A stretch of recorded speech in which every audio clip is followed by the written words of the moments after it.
Favor de sentarse, hermanos, hermanas. Muchas gracias, hermano Cordero, por esa presentación y por su ilustración beisbolera. Casi me persuades. Pero se puede hablar de Los Ángeles en lugar de hablar del equipo de los Bravos, que ese sí. Muchas gracias, hermano, muchas gracias. Es un placer estar aquí otra vez con ustedes, poder exponerle la palabra con ustedes, poderla estudiar con ustedes y sobre todo gozar de su compañía, de esa hospitalidad tan buena que hemos disfrutado durante estos días. Y una vez más, repito, de este es el milagro de llegar a cualquier lugar que uno llega y encontrar hermanos y hermanas en el Señor. Y por eso le damos gracias a ustedes y le damos gracias también al Señor. Decíamos ayer que íbamos a hablar un poco hoy acerca de cómo discernir los espíritus. Naturalmente, lo primero que hay que decir en cuanto a ese tema de discernir los espíritus es que el principal instrumento que tenemos es la palabra de Dios. De eso hemos escuchado ya bastante ayer, de otros de nuestros hermanos. Allí en la palabra de Dios vemos cuáles son los propósitos de Dios para su creación a través de toda la historia y para nosotros hoy como pueblo suyo y aún también hasta el día final en que esos propósitos se cumplan. Es decir que al discernir los espíritus tenemos que hacerlo desde la perspectiva de lo que las Escrituras nos enseñan acerca de quién es este Dios, qué es lo que este Dios quiere, cómo es que este Dios actúa, qué es lo que este Dios espera de nosotros, cómo es que este Dios nos ve, cuál es el futuro que Dios tiene para nosotros y para toda su creación. Muchas gracias, hermano. Pero, puesto que el tema que dijimos que íbamos a tratar era desde el punto de vista del libro de Hechos, lo que yo quisiera hacer es mirar un poco al libro mismo de Hechos y ver lo que nos dice acerca del modo en que el Espíritu actúa en la iglesia. Eso, claro, sin descuidar el resto de las Escrituras, pero nuestro enfoque principal estará en el libro de Hechos. Al decir eso, claro, el primer pasaje que nos viene a la mente se encuentra prácticamente al principio mismo del libro, ¿verdad? En los versículos 4 al 8, en el momento de la ascensión, cuando el Señor les promete a los discípulos que van a recibir el Espíritu. Pero a mí me parece que es interesante ver un poquito más ese pasaje, ¿verdad? Con un poquito de detalle, no mucho, no tenemos el tiempo, pero es interesante para mí que el Señor les promete el Espíritu y lo que ellos están interesados es en saber cuándo es que va el Señor a restituir su reino. Señor, vas a restituir tu reino en este momento. Y el Señor les dice, no, eso no es lo que les interesa a ustedes, ¿verdad? El Señor les dice, nos toca a vosotros. Oigan esto bien, nos toca a vosotros saber los tiempos y las edades que el Padre puso en su sola potestad, mas recibiréis el poder del Espíritu Santo y me seréis testigos en Jerusalén, en Judea y en toda Samaria y hasta lo último de la tierra. Déjeme decir de paso que algunas personas han visto en esto un bosquejo del libro de Hechos. El libro de Hechos empieza en Jerusalén, habla de la misión de Pedro en Judea, pasa allá en el capítulo 8 a hablar de Felipe en Samaria, ¿verdad? Pero el libro no termina en lo último de la tierra, el libro termina en Roma, que difícilmente sería lo último, es el centro mismo de la tierra de esa época. Y eso es otro ejemplo de lo que yo decía ayer, de que el libro es un libro que no termina. Y no termina porque su propósito es invitarnos a nosotros a venir a ser parte de esa historia. Si usted estudia una historia cualquiera y le dicen aquí se acabó, Esa historia es cuestión de curiosidad, de información, quizá de ejemplo, pero si usted le cuenta una historia y la historia queda sin terminar y usted la está escuchando como quien ahora viene a ser parte de esa historia, toda la historia misma es una invitación a que usted se una a esa historia, a que usted venga a ser parte de ella. Y por eso, como decía ayer, el libro termina en el capítulo 28, dejando a Pablo todavía en Roma esperando juicio. Pero volviendo a este versículo en particular, ¿no? Los discípulos están interesados, ¿verdad?, en saber cuándo es que el Señor va a restituir el reino. Ayer decíamos que el poder del Espíritu, el poder que el Espíritu nos da, no es poder para retener, sino poder para compartir, ¿verdad? Hoy tenemos que añadir otra cosa, y es que, por mucho que nos sorprenda, el poder del Espíritu tampoco es poder para responder a todas nuestras preguntas, para responder a nuestras perplejidades, para explicárnoslo todo, para poder contestar a cualquier pregunta que se nos haga, para saberlo todo, ¿no? Los discípulos quieren saber cuándo será el fin. Señor, restituirás ahora el reino a Israel. Y Jesús les responde que no es cuestión que deban ocuparse. No os toca a vosotros saber los tiempos y las sazones que el Padre ha puesto en su sola potestad. Pero recibiréis el Espíritu. Es decir, el Espíritu nos es dado para averiguar aquello. El Espíritu nos es dado para darle a usted respuesta a las curiosidades suyas. El Espíritu nos es dado para que usted lo sepa todo. El Espíritu nos es dado para lo que viene después. Pero recibiréis el Espíritu y me seréis testigos. El propósito principal por el cual el Señor nos ha dado el Espíritu no es para que lo sepamos todo.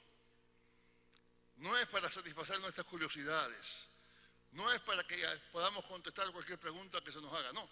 El propósito para el cual el Señor nos ha dado el Espíritu es para que le seamos testigos. Me parece que la importancia de ese punto para hoy debería ser obvia. Hoy hay por ahí muchos que pretenden decir que porque tienen el Espíritu Santo saben cosas que al resto de los mortales no nos es dado saber. Los discípulos preguntaron sobre la restauración del reino y Jesús les contestó que los tiempos y las sazones no eran cuestión de su incumbencia. Pero hoy hay quien dice que porque tiene el Espíritu Santo sabe el día y la hora y la fecha exacta cuando el Señor ha de venir. Hoy hay quien saca cuentas y diciendo que tiene el Espíritu Santo, se pone a leer la Escritura y saca la cuenta y dice que el día tanto del año tal, el dictador fulano va a caer. O el día tal, pues Mengano va a llegar al gobierno. O si no, dicen que porque tienen el Espíritu Santo, han descifrado todos los misterios del Apocalipsis y pueden saber ahora que ya pasó la quinta trompeta, que vamos por la sexta y cuando llega la séptima. Quizás tales personas están guiadas por espíritu, por algún espíritu, pero difícilmente por ese espíritu que Jesús les promete a sus discípulos en respuesta, ¿verdad?, en aquel día de ascensión. Una vez más, como dice Juan, primera de Juan, no creáis a todo espíritu. Probad los espíritus si son de Dios. En otras palabras, no todo lo que se dice ser espiritual, no todo lo que pretende ser dicho por el Espíritu es de Dios. Ahora, en Juan, el fundamento para discernir todo eso, como ustedes saben, es la encarnación, ¿verdad?, la presencia de Dios en Jesucristo. Todo espíritu que confiesa que Jesucristo es venido en carne es de Dios. El que no confiesa que Jesucristo es venido en carne no es de Dios, ¿verdad? Algo parecido aparece al final del Evangelio de Juan, cuando Jesús se les aparece a los discípulos, a pesar de que las puertas están cerradas, como dice el texto, por miedo a los judíos. No se atreven a salir, están encerrados, cuidándose. Quieren estar aquí, como diríamos nosotros hoy, dentro de las cuatro paredes del templo. Y les dice, como el Padre me envió, yo os envío, recibid el Espíritu. Fíjese, el Espíritu les es dado para ser enviados. Y claro, porque son enviados, entonces ya no le tienen miedo a los judíos y empieza todo el testimonio que ustedes conocen y todo eso, ¿verdad?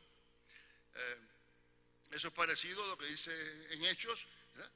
Recibiréis el Espíritu y me seréis testigos. De paso, ya que hablamos de los apóstoles ayer y todo eso, lo que dice allí en la última parte de Juan, cuando él dice, como el Padre me envió, así yo os envío. En realidad, literalmente lo que dice es, como el Padre me apostolizó. ¿Se acuerdan que ayer inventamos esa palabra, verdad? Traducción literal de lo que dice el griego. Como el Padre me hizo apóstol, como el Padre me apostolizó, así yo os envío. Los discípulos son hechos apóstoles, enviados, hechos misioneros, en reflejo y representación de Jesús, a quien el Padre envió, a quien el Padre hizo su apóstol, su enviado. Como el Padre me apostolizó, como el Padre me envió, así yo os envío. Lo que todo eso quiere decir es que en esa difícil tarea de discernir los espíritus, la primera pregunta que tenemos que hacer es si su obra es la misma obra de Jesucristo.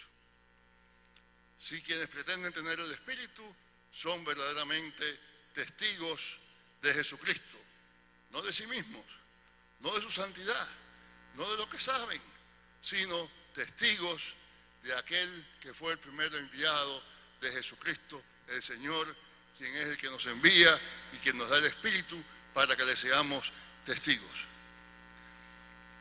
El Padre envió al Hijo por amor al mundo, para que en este mundo fuera uno de nosotros, para que caminara con nosotros, para que muriera por nosotros, para que resucitara en anuncio de nuestra resurrección, para que ascendiera también en primicias de nuestra propia ascensión.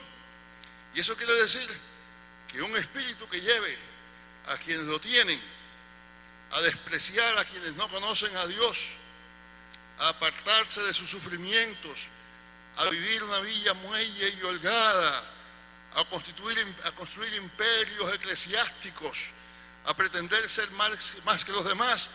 Todo ese espíritu puede ser muy poderoso, pero no es el espíritu de Dios.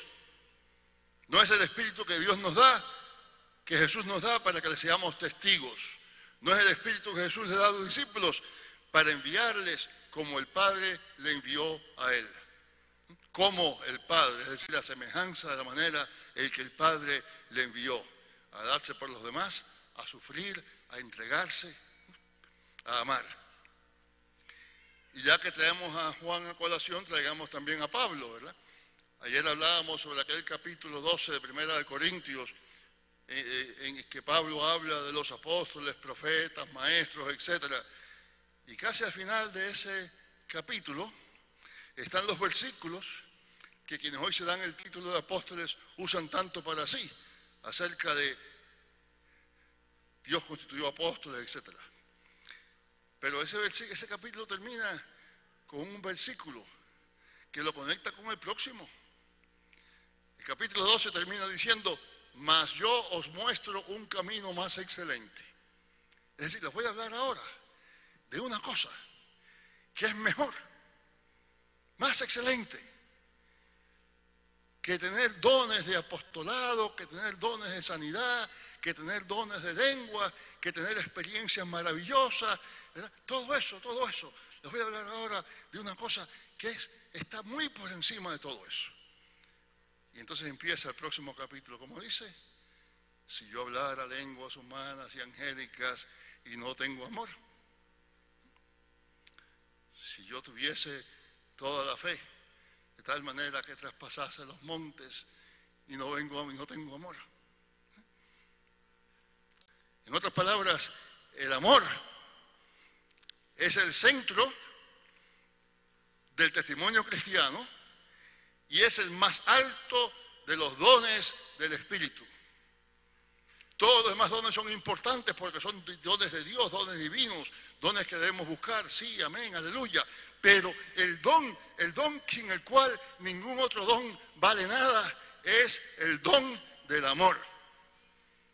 Si yo hablara lenguas humanas y angélicas y no tengo amor, vengo a ser como metal que resuena o címbalo que retiñe.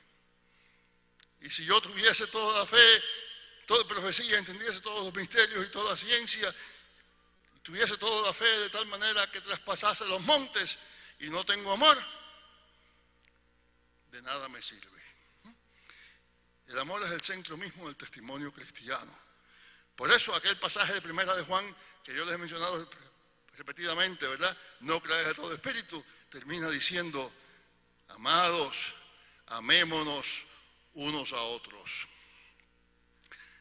Dar testimonio no solo es cuestión de palabras. Las palabras son importantes, sí, pero es también cuestión de quién se es, cómo se vive y sobre todo cuánto se ama. En el libro de Hechos, ya vamos a ver otra vez a Hechos, hay un interesante episodio que tiene lugar en Filipos, ¿verdad? Cuando hablamos de la iglesia de Filipos, los episodios de Pablo en Filipos, todos nos acordamos de la historia del carcelero de Filipos, ¿verdad?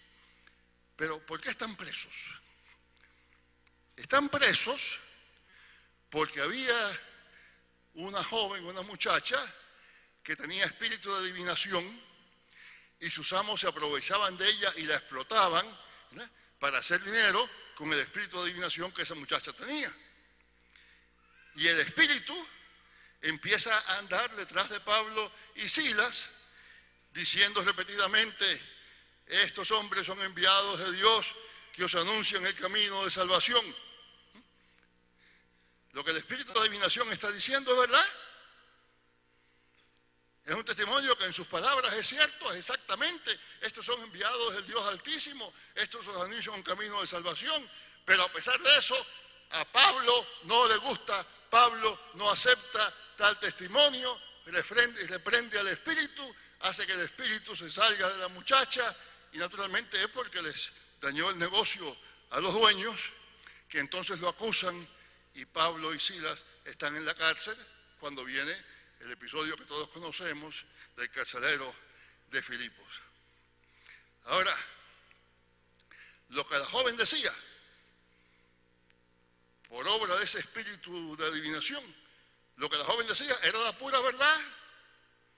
Ciertamente Pablo y Silas eran siervos del Dios Altísimo, ciertamente enseñaban el camino de salvación, pero así todo, su testimonio era falso, porque no procedía del amor, sino de un espíritu que la poseía y que hacía de ella objeto de explotación por parte de sus amos.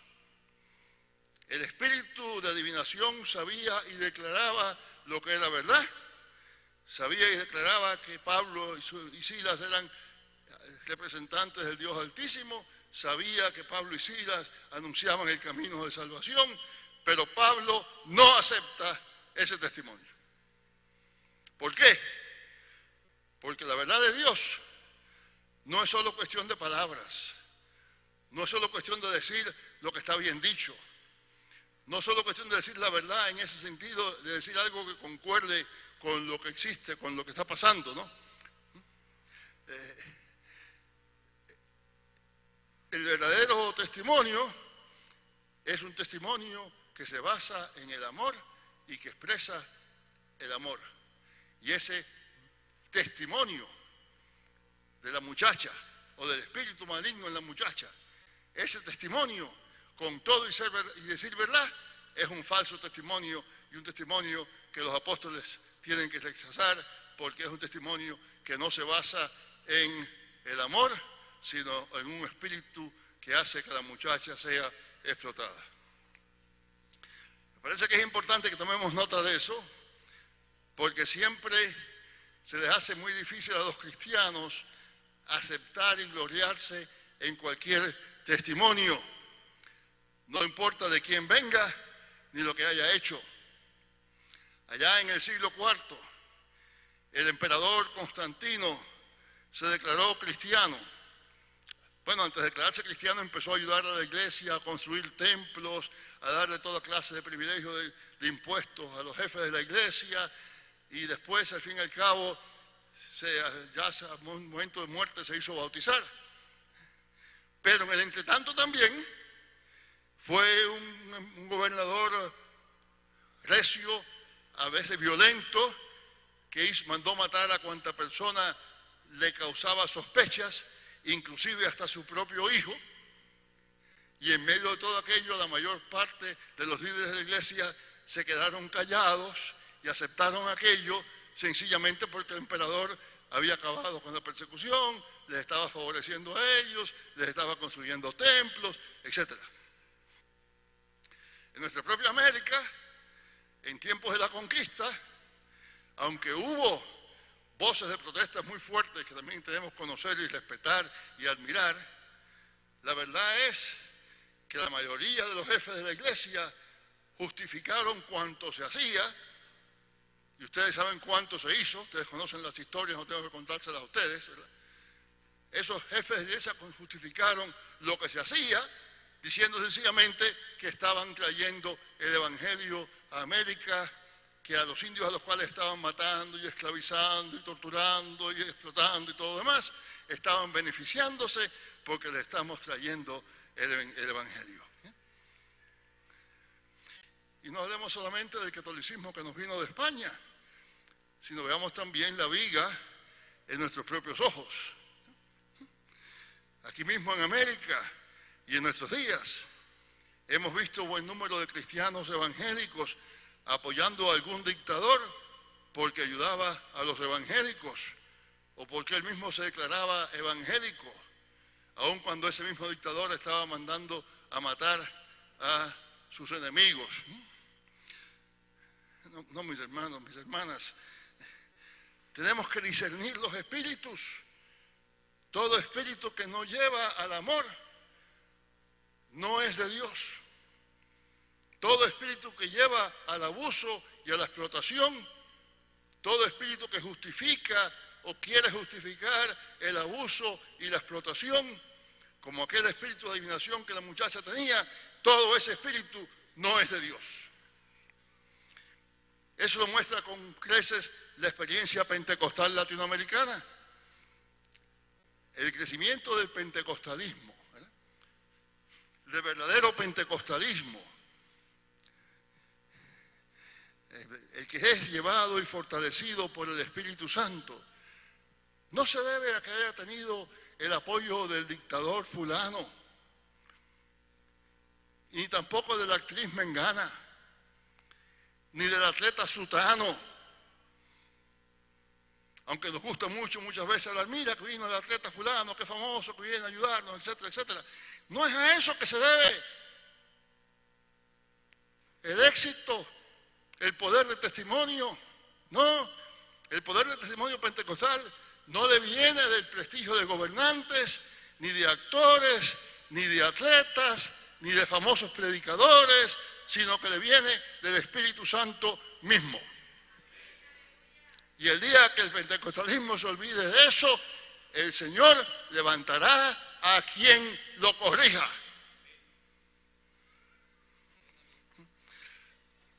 Cuando alguien, llamándose pentecostal, piensa que le da más poder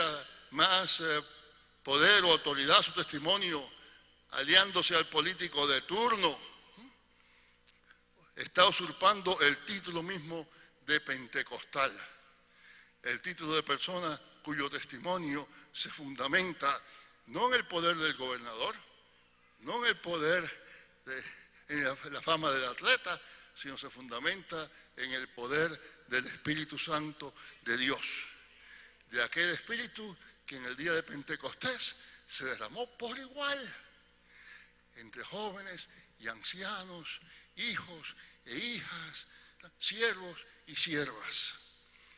Es por eso que en 1 Corintios Pablo dice que aunque conociera todos los misterios y toda la ciencia, y yo me atrevo a añadir aunque fuera profesor de teología, aunque se supiera la Biblia de memoria, aunque tuviera una audiencia de millones por radio y por televisión, si tiene todo eso y no tiene amor, de nada le sirve. Una vez más, el testimonio no es solo cuestión de palabras, sino también cuestión de vida, cuestión de hecho. La verdad de Dios no es solo cuestión de saber, sino es también cuestión de obedecer. Y lo que es cierto del creyente individual es cierto también, más todavía, de la iglesia como una comunidad. Si el testimonio de la iglesia no es de amor, testimonio de paz, testimonio de justicia, testimonio de esperanza, por muy poderoso que parezca el testimonio, no es verdadero testimonio de Jesucristo.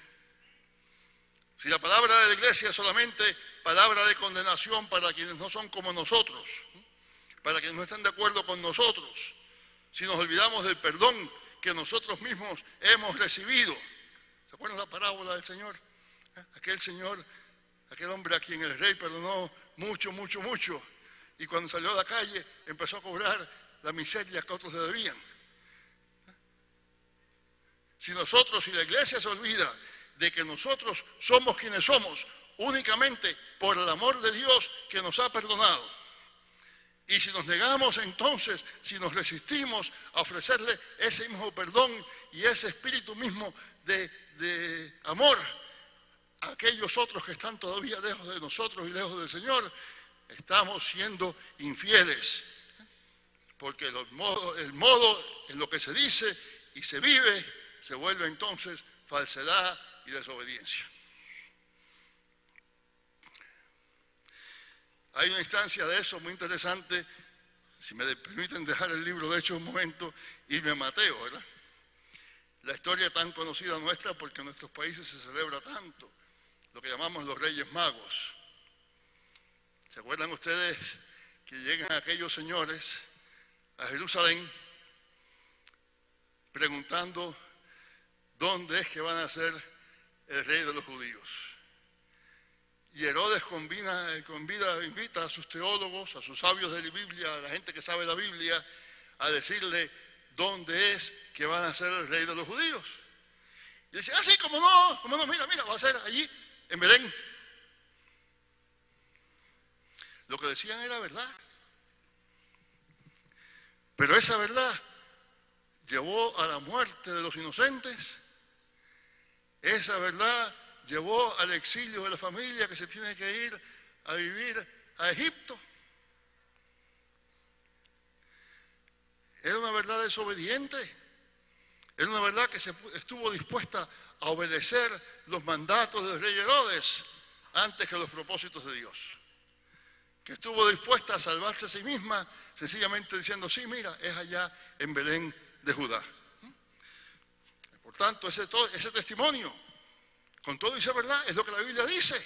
Lo que ellos dijeron era verdad, lo que ellos dijeron es lo que la Biblia decía. Mostraron que conocían la Biblia, pero así todo, su testimonio no es un testimonio obediente. Resumiendo lo que hemos dicho hasta ahora, ¿verdad? Ayer dijimos que el Espíritu no nos es dado para que tengamos poder, sino para que seamos capaces de darle poder a otras personas. Esta mañana hemos visto que el Espíritu no nos es dado para que satisfazamos nuestra curiosidad, ni para que sepamos mucho, ni para que podamos responder a cualquier pregunta que se nos haga, sino para que demos testimonio. Y hemos visto que ese testimonio no es solamente cuestión de palabra, sino también y sobre todo cuestión de obediencia y de amor. A eso quiero añadir ahora otro punto que frecuentemente olvidamos. El Espíritu nos guía, sí, pero no nos hace infalibles. El Espíritu nos dice solo aquella verdad que necesitamos para ser obedientes. No tenemos que esperar a saberlo todo antes de obedecer. El Espíritu no tiene que rendirnos cuenta, sino que somos nosotros quienes tenemos que rendirle cuenta al Espíritu. Para explicar eso un poco, déjenme examinar 3 episodios del libro de Hechos, ¿verdad? El primero de ellos se encuentra ya en el capítulo 6 de Hechos, ya lo mencioné ayer en otros contextos, es la elección de los 7, que entre paréntesis no son diáconos. La Biblia no dice en ningún lugar que sean diáconos, ¿no? Lo que la Biblia dice es, nosotros vamos a tener, los apóstoles dicen, nosotros vamos a tener la diaconía, el servicio de la palabra, y ellos van a tener la diaconía, el servicio de las mesas. Y de ahí la gente ha sacado que son los 7 diáconos, pero eso no es lo que dice el texto mismo. Y otro detalle también, la mesa en esa época tenía la misma ambigüedad que tiene para nosotros hoy la palabra banco. El banco puede ser donde usted se sienta en el parque, y el banco puede ser también donde usted pone el dinero. La mesa en la antigüedad era tanto la mesa en que se comía como la mesa en que se depositaba el dinero como un banquero. De manera que no está claro si lo que se está distribuyendo es comida o es dinero. Pero sea como sea, el propósito de los 12 es decir, bueno, la predicación de la palabra es muy importante, así que nosotros nos vamos a dedicar a la predicación de la palabra. Y eligen ustedes allá a 7 otros, para que esos 7 otros se dediquen a distribuir lo que hace falta distribuir entre las viudas y asegurarse que se haga justicia entre los dos grupos, ¿verdad? El de las viudas de los llamados hebreos, que son los que hablan arameo, y las viudas de los helenistas. Y la iglesia lo hace, dirigida por el Espíritu, elige a aquellos 7, ya los mencionamos ayer, hasta los nombres dijimos y todo eso, ¿verdad? Y parece que ya los apóstoles, la iglesia hizo lo que los apóstoles dijeron, guiados por el Espíritu. Pero ¿qué es lo que pasa enseguida después de eso? Enseguida después de eso, en el próximo versículo, se nos dice que Esteban, lleno de gracia, etc., empezó a hacer milagros y prodigios y empezó a dar testimonio, dio tanto testimonio que la gente, los que estaban en contra de ellos, se molestaron, le hicieron lo que llamamos nosotros en mi país un paquete. Un paquete es cuando lo llevan a usted a un tribunal con un montón de testigos falsos, ¿verdad? Le hacen a usted un paquete para que lo condenen, le hacen un paquete a Esteban, y lo interesante es que Esteban, que se suponía que no predicara, que según lo que los apóstoles habían dicho, se iba a dedicar a distribuir en las mesas, lo que fueron las mesas, mientras ellos, los apóstoles, eran los que predicaban, Esteban predica el sermón más largo en todo el libro de Hechos. Y mientras se suponía que los que iban a dar testimonio iban a ser los 12, Esteban es el primero que da testimonio con su sangre. Y sigue usted el próximo capítulo, y en el próximo capítulo de Felipe, también otro de los 7, que se supone que no predique, ni siquiera se supone que se vaya de Jerusalén, se supone que esté allí distribuyendo los recursos de la iglesia. Y es Felipe entonces el que viene a ocupar el centro, el que da el testimonio, el que lleva la conversión de mucha gente allá en Samaria, y después más adelante en el mismo capítulo es Felipe el que al darle su testimonio y bautizar al eunuco etíope es el primero que lleva el evangelio más allá de las fronteras de los hijos mismos de Israel. En otras palabras, el primero que evangeliza y bautiza a un gentil. Felipe, que se suponía que no estuviera predicando. ¿Qué me dice eso a mí? A mí me dice eso,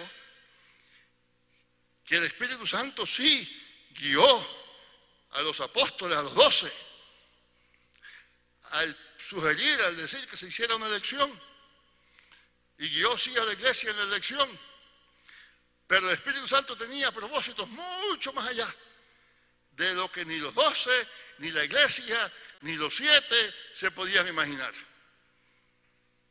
No tenían los 12 que ser infalibles, no tenían que saber exactamente todo lo que ahí se iba a hacer. No tenía la iglesia que estar exactamente segura de lo que iba a resultar después. No tenían los 7 que saber exactamente cuál iba a ser su ministerio. Pero el Espíritu Santo tenía otros planes más allá de los de la iglesia. El segundo ejemplo que quiero darles viene de la historia de Pedro y Cornelio, en el capítulo 10 de Hechos. ¿Se acuerdan ustedes que allí en ese capítulo hay dos visiones? Una visión que tiene Pedro y la otra visión que tiene Cornelio. Era de esperarse que quien iba a tener la visión bien clara, iba a saber exactamente qué es lo que había que hacer, iba a ser Pedro.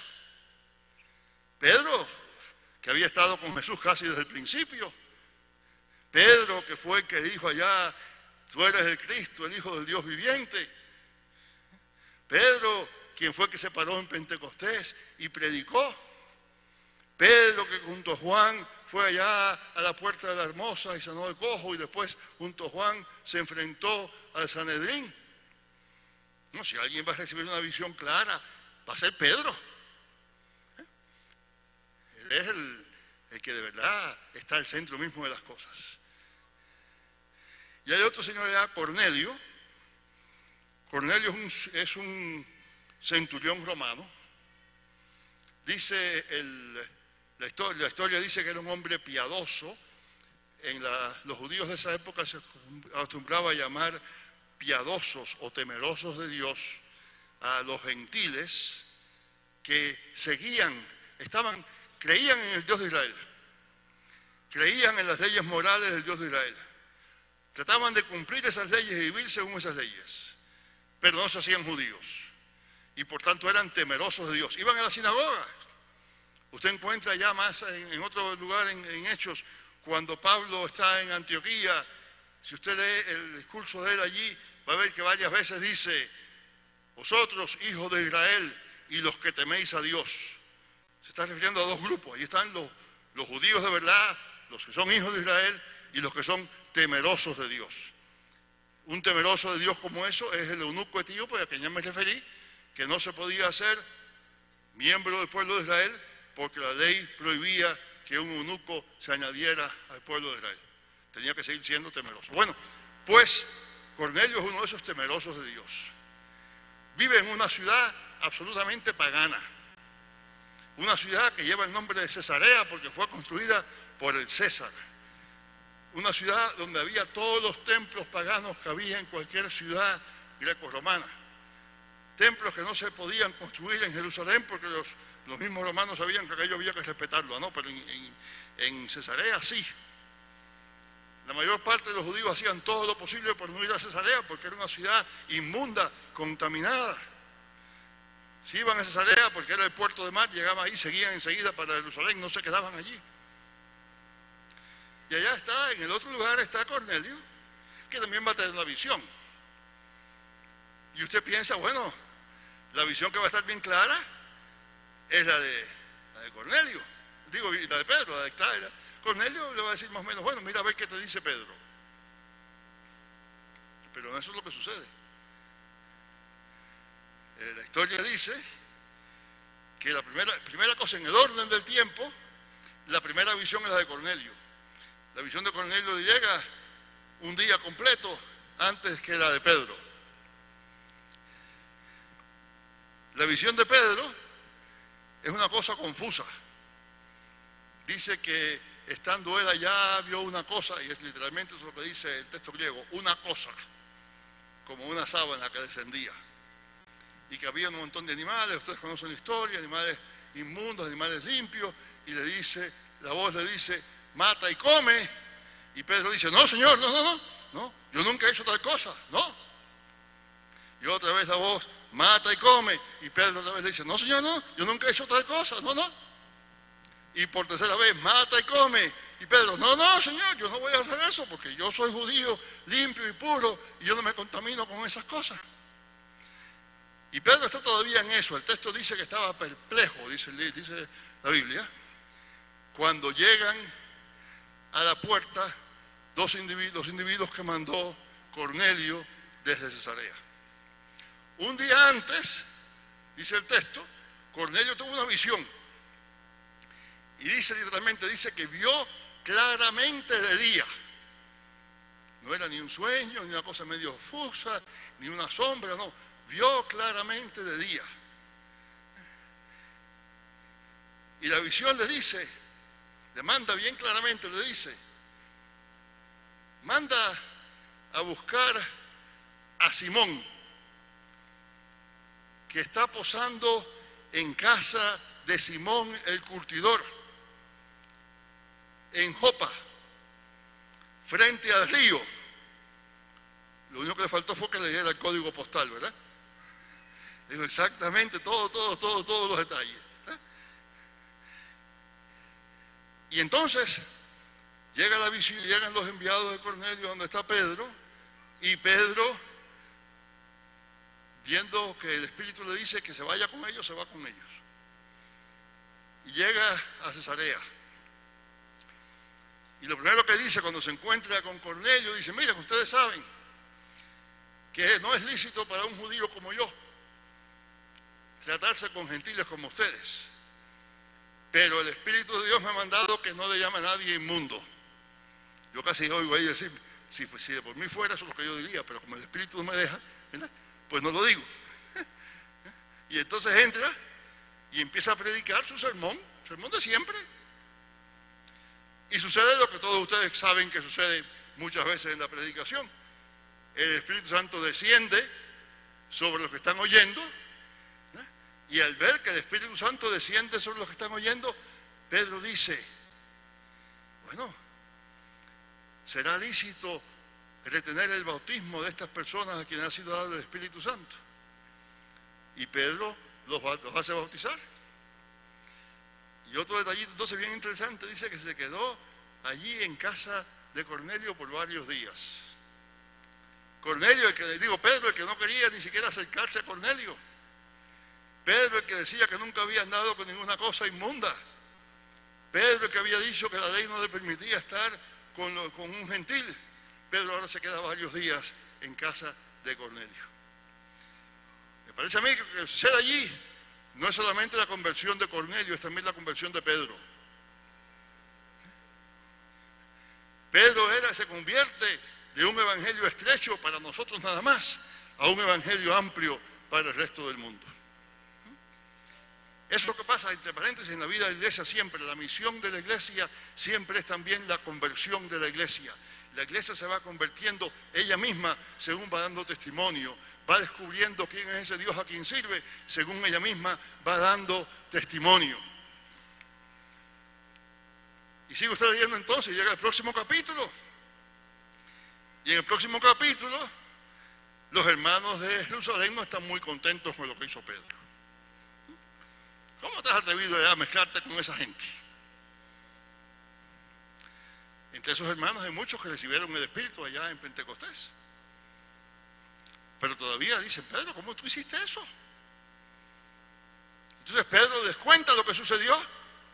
Y cuando Pedro les cuenta lo que sucedió, entonces ellos dicen, entonces también a los gentiles les ha sido dado esto para salvación. La iglesia toda se convierte. La iglesia toda aprende algo nuevo del evangelio que no sabían antes. La iglesia que iba a ser, que estaba pensando que iba a ser un grupito de judíos que seguían al Mesías que había venido, ahora se vuelve una iglesia abierta al resto del mundo, ¿verdad? En otras palabras, el Espíritu guía a Pedro. Pero imagínense usted, yo me imagino, y esto no está en la Biblia, pero yo me imagino, ¿qué hubiera pasado si el Espíritu le dice a Pedro, mira Pedro, van a llegar ahí a la puerta dos señores enviados por un centurión pagano de allá de Cesarea, que te vienen a invitar para que vayas a Cesarea, para que tú les prediques, para que reciban el Espíritu y se bauticen, y para que entonces vengas y convenzas tú a toda la iglesia de que la iglesia no es nada más que para nosotros, sino también para los demás? ¿Qué hubiera dicho Pedro? Imagino que lo mismo que dijo cuando vio el lienzo, ¿verdad? No, Señor, no. Nunca me he mezclado yo con esa gente, no he comido nada inmundo, yo nunca he andado con esa gente inmunda. No, Señor, no. Y quizá lo diría por 3 veces y quizá no hubiera ido. Pero el Espíritu le dice a Pedro lo que le hace falta saber. Vete con esa gente.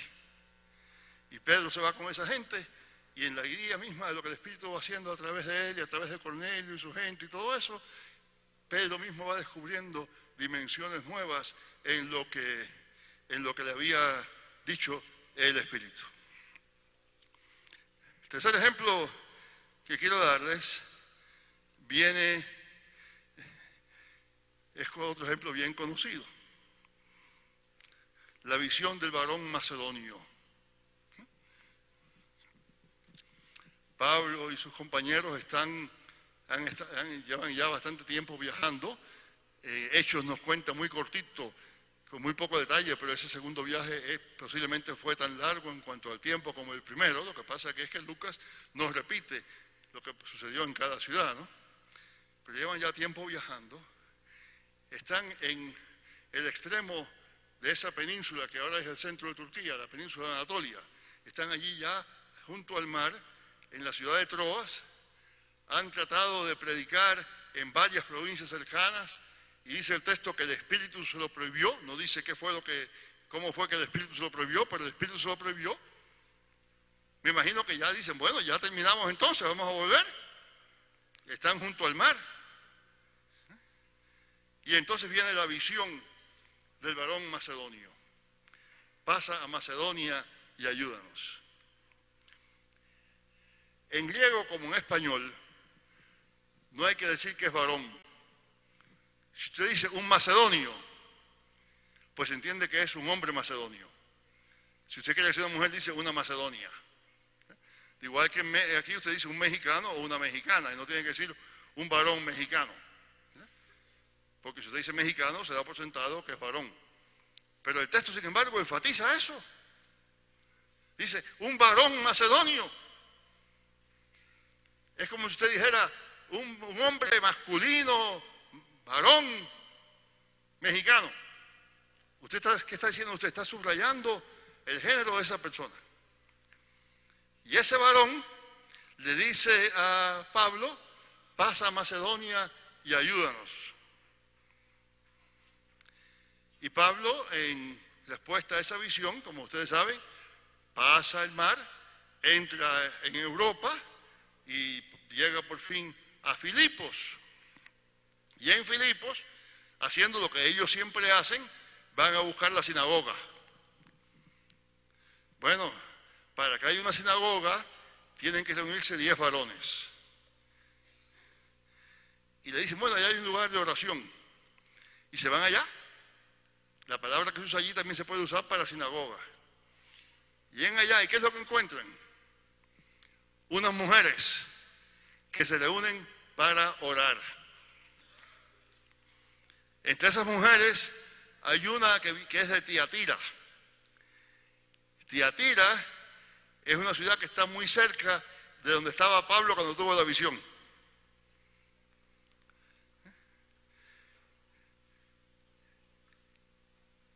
Y a mí me sorprende el hecho de que el texto enfatiza tanto eso, de que fue un varón macedonio. Imagino yo llegando a Pablo, viendo a Pablo llegar allá diciendo, bueno, ¿dónde está el varón que me mandó a buscar? ¿Dónde están los varones que forman la sinagoga? Pero Pablo, obediente, predica y enseña. Y hay una mujer allí que es famosa en la historia de la Biblia, que es Lidia de Tiatira. La ciudad de Tiatira está cerquitita donde estaba Pablo cuando recibió la visión.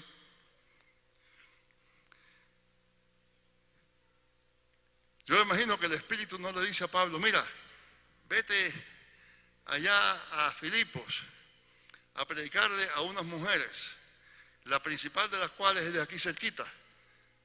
Vete allá y predica allá. Pablo hubiera dicho, mira, un momento, ¿para qué ir tan lejos? Si allí ni siquiera hay una sinagoga. Ah, no, pero el Espíritu le dice a Pablo lo que Pablo necesita saber para hacer lo que tiene que hacer. Y como ustedes saben, la iglesia de Filipos viene a ser prácticamente la mejor de todas las iglesias de Pablo, es la que más le apoya, el único lugar donde él acepta la hospitalidad de uno de sus conversos es allí en Filipos, donde dice que se queda en casa de Lidia. Lidia es una mujer fuerte que según el texto prácticamente les obliga a quedarse, y de aquella iglesia, allí sale, de aquella iglesia donde no había ningún varón macedonio, aquella iglesia viene a ser la principal, la joya de las iglesias de Pablo.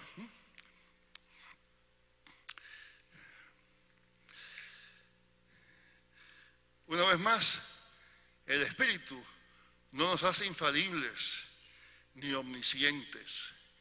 El Espíritu ni siquiera a Pedro, ni a Pablo, ni a la iglesia de Jerusalén les dice todo lo que tienen que saber. El Espíritu le dice a Pedro qué es lo que quiere que Pedro haga. El Espíritu le dice a la iglesia de Jerusalén qué es lo que quiere que la iglesia de Jerusalén haga. El Espíritu le dice a Pablo qué es lo que quiere que haga.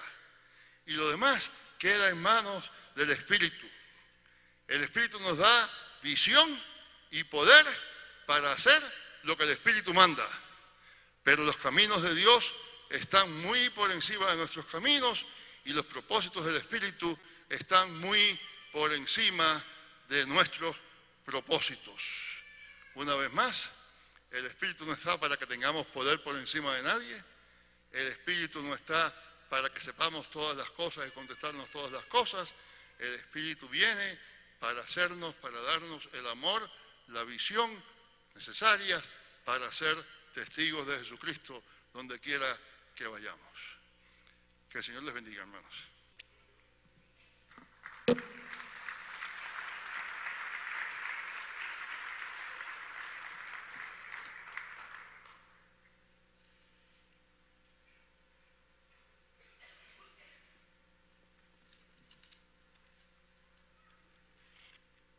Amén. Quiero ponerse de pie, hermano.